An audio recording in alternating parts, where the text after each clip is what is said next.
राजस्थान विधानसभा चुनाव का बिगुल बज चुका है। 25 नवंबर को चुनाव होने हैं और युवा के मुद्दे जो है, बेरोजगारी का मुद्दा एक मुख्य मुद्दा है। चाहे सत्ताधारी पार्टी हो या विपक्ष की सारी पार्टियां युवाओं को लुभाने, क्योंकि वोट बैंक एक बहुत बड़ा वोट बैंक है और उनको लुभाने के लिए लगातार रोजगार की बात करती आई है। ऐसे में युवाओं का इस पूरे मुद्दे पे क्या सोचना है, ये जानने का प्रयास करते हैं। आप क्या सोचते हैं कि विधानसभा चुनाव नजदीक है, जी। अलग अलग पार्टियां युवाओं के रोजगार की बात करते हैं। आपको लगता है कि युवाओं को रोजगार मिल रहा है अभी?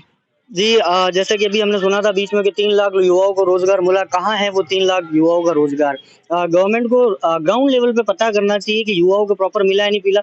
बच्चा 12th के बाद में तैयारी करता है, 3 साल उसकी पढ़ाई करता है, 3 साल बाद जब एग्ज़ाम देने की बारी आती है, पेपर लीक हो जाता है, उसका रिज़ल्ट 2 साल और डिले हो जाता है। युवा का 5-7 साल तो ऐसे ही खराब कर दिए जाते हैं, उसके बाद में फिर रिज़ल्ट आने में टाइम लगता है, फिर निकाल दिया जाता है। कहाँ रोज़गार है? गवर्नमेंट को प्रॉपर तरीके से कुछ ऐसा शेड्यूल करना चाहिए कि बच्चे जैसे ही स्कूलिंग कंप्लीट करते हैं, कॉलेज कंप्लीट करते हैं, उसके बाद में उनको रोज़गार मिलने लग जाए।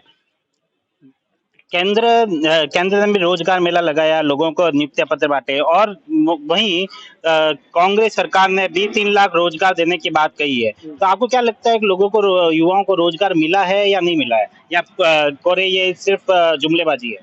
सर कहाँ है रोज़गार? हम भी युवा हैं, अभी हमें तो नहीं मिला सर रोज़गार। मेरे जितने मिलने वाले जिन बच्चों ने तैयारी की, जिन साथ जो जितने भी दोस्त थे जिन लोगों ने तैयारी की, उन लोगों को तो रोज़गार नहीं मिला। कहाँ है रोज़गार? दिखाएँ तो सही, ग्राउंड लेवल पे पता चले। हम किसी सरकार के खिलाफ नहीं जाते, लेकिन हम तो सिर्फ़ ये चाहते हैं कि युवाओं को रोज़गार मिलना चाहिए, जो कि अभी तक मिला नहीं है। सिर्फ़ बातों में ही रह जाता है कि युवाओं को रोज़गार दिया गया। एक सरकारी रोजगार है, एक निजी रोजगार है। आप क्या सरकारी रोजगार, केंद्र जहाँ कह रही है कि सरकारी रोजगार नहीं, हम निजी सेक्टरों में भी रोजगार की बात कर रहे हैं। क्या आपको लगता है कि निजी सेक्टर के रोजगार सरकारी रोजगार को भरपूर पूरा कर सकते हैं, जी, उनकी जी, कमी पूरा कर सकते हैं? बिल्कुल नहीं, बिल्कुल नहीं। देखो रोज़गार तो है, मगर उनके लिए जिनके पास में पैसे हैं। अब वो वैकेंसी भी निकलती है, वैकेंसी में नंबर उन्हीं के आते हैं जिनके पास में पैसे हैं, जो जिनके पास में पैसे नहीं वो पीछे रह जाते हैं।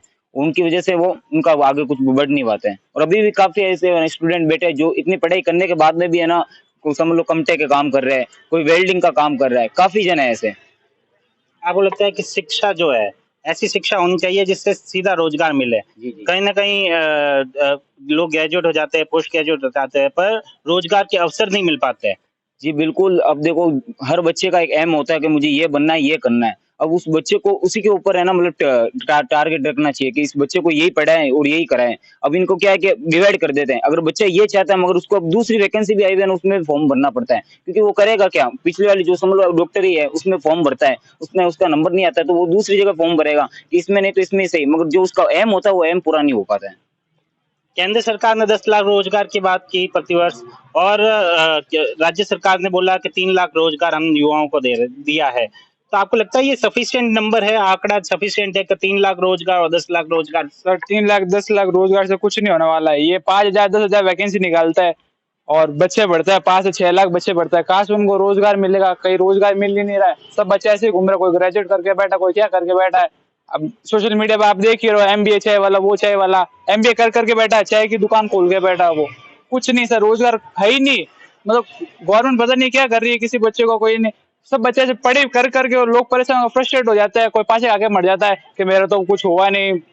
मतलब कुछ नहीं, सरकार पता नहीं क्या हो चुकी है सरकार को। कोई कहती है 10 लाख वैकेंसी निकाल रहा है, इतनी वैकेंसी निकाल रहा है, पता नहीं क्या आती है। जो बच्चे अमीर अमीर खानदान के पेपर पैसे देके खरीद लेते हैं, जैसे कभी बीच में पुलिस के कांस्टेबल के एग्जाम हुए थे, कितने बच्चे गए थे, मतलब कम से कम 5,000 वैकेंसी निकाली थी, 10 लाख बच्चे गए थे, सब बसें भरी भरी के गई थी। क्या मतलब वहां पे जाके अगले दिन आए अखबार में कि पेपर ना लीक हो गया, बच्चों का टाइम खराब हुआ। इतने दूर दूर से बच्चे गाँव गाँव से पता नहीं कहाँ से आए हुए थे, सब वापस जोधपुर आए। कुछ कोई कहाँ का वो सब खुद के घर पे गए। तो क्या रोजगार? सब यही है, सरकार खुद पैसा खा रही है, बस यही है। मुख्यमंत्री जी ने बोला कि पेपर लीक हुए पर हमने कार्रवाई की दूसरे राज्यों के मुकाबले, तो इसके बारे में आप क्या सोचते हैं? काश हमने तो नहीं देखी सर, हमने तो कहीं पे नहीं देखा कार्रवाई हो रही है, कुछ हो रहा है। उसके बाद वैकेंसी नहीं निकाली, अब कह रहे वैकेंसी निकालेंगे, उसमें सर सेम ही होगा। जिसके पास पैसा है वो पेपर खरीद लेगा, वो पास हो जाएगा। मेडिकल में पैसे दे देते हैं, किसी इंसान का हाथ पैर टूटा वो लगा हुआ बैठा है आज। पुलिस के अंदर देख लो ना, आप कहीं पे भी देखो, आपको पैसे खिलाओ और काम होता है, बस यही है। सरकार इस चीज पे ध्यान दे नहीं रही है। आपको क्या लगता है सरकारी नौकरी ही क्यों, निजी रोजगार क्यों नहीं? जी, ऐसा है कि सरकारी नौकरी में काफ़ी लोग अब जो गरीब है ना, उनका एक सपना होता है कि मैं ये बनूँ, मैं वो बनूँ। क्योंकि वो ऐसे सपने देखना चाहते हैं जो और भी उनके फ्रेंड्स देख रहे हैं, तो उनके सपने वो पूरे नहीं हो पाते हैं इनकी वजह से। और मैं तो चाहता हूँ कि जितने भी ये जो रोजगार है उनको रोजगार मिलना चाहिए। गवर्नमेंट बोलती है कि हम रोजगार लाएंगे, मगर कब लाएंगे ये पता नहीं चल रहा है। अब 25 नवंबर को आप वोट करने जाएंगे, क्या मुख्य मुद्दा रहेगा आपकी तरफ से? क्या सोच के किस मुद्दे के ऊपर आप वोट कास्ट करेंगे? जी यही रोजगार के ऊपर, क्यों प्रॉपर रोजगार नहीं मिल रहा है। हम ही नहीं, हमारे काफी बच्चे हैं, मतलब काफी फ्रेंड्स है, उन फ्रेंड सर्कल में उनको भी नहीं मिल रहा है, तो मिलना चाहिए मैम। आप विधानसभा चुनाव 25 तारीख को वोट डालना है, सरकार चुनी जाएगी, आपका क्या मुद्दा रहेगा चुनाव पे वोट देने के? ज्यादा से ज्यादा वैकेंसी निकाले, बस यही है। अब जो देखते हैं अब पार्टी क्या करती है, ज्यादा वैकेंसी निकालेगी हम उसी को वोट देंगे। फिर क्यों अभी अशोक जी की सरकार है, कोई वैकेंसी निकाल रही है तो पेपर लीक हो रहा है, ऐसे कैसे, पता नहीं गवर्नमेंट क्या कर रही है।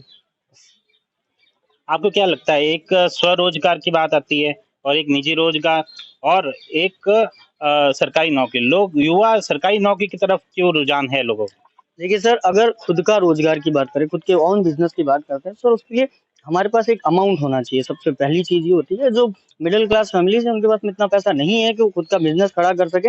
इसी वजह से बच्चे जो होता है कि ये चाहते हैं कि एक बार हम लोग सरकारी नौकरी मिल जाए, लाइफ सिक्योर हो जाए। दैट्स वाई हम लोग ये चाहते हैं कि हम लोग सरकारी नौकरी पाएं। अब 25 नवंबर को विधानसभा के चुनाव की वोटिंग होनी है, आपके क्या मुख्य मुद्दा रहेगा, किस चीज को लेके आप वोट कास्ट करेंगे? सर मेरा मुद्दा ये है कि मैं सिर्फ रोजगार को नहीं देखता, मैं ये देखता हूँ ओवरऑल हमारे स्टेट में क्या काम हो रहा है, क्या हमारा स्टेट डेवलप हो रहा है। तो सर मेरी अगर नज़रिए से बात करें, अगर मैं देखता हूँ तो बहुत सारे का डेवलपमेंट हुए हैं। जैसे जोधपुर की बात करें, अगर मैं जोधपुर से हूँ तो जोधपुर में बहुत सारे डेवलपमेंट पिछले 5-7 सालों में बहुत डेवलपमेंट हुआ है। सिर्फ रोजगार को देख करके सर वोट नहीं किया जा सकता। दूसरे डेवलपमेंट की बात करें तो बहुत सारा डेवलपमेंट हुआ है, जोधपुर को आगे बढ़ाया गया है। नो डाउट सर, ऐसा नहीं कह सकते कि सरकार बिल्कुल से निकम्मी है, और कहीं न कहीं कुछ ना कुछ सरकार की कमियाँ रह गई हैं। तो उस पे गवर्नमेंट को ध्यान देना चाहिए कि भई हमें क्या-क्या देखना है। 25 नवंबर को नई सरकार की मोहर लगनी है, ऐसे में बेरोजगारी एक ऐसा मुद्दा है जो युवाओं को काफी रिझाने का काम करता है। सत्ताधारी पार्टी हो या फिर विपक्षी पार्टियां, युवाओं को रिझाने का काम कर रही है।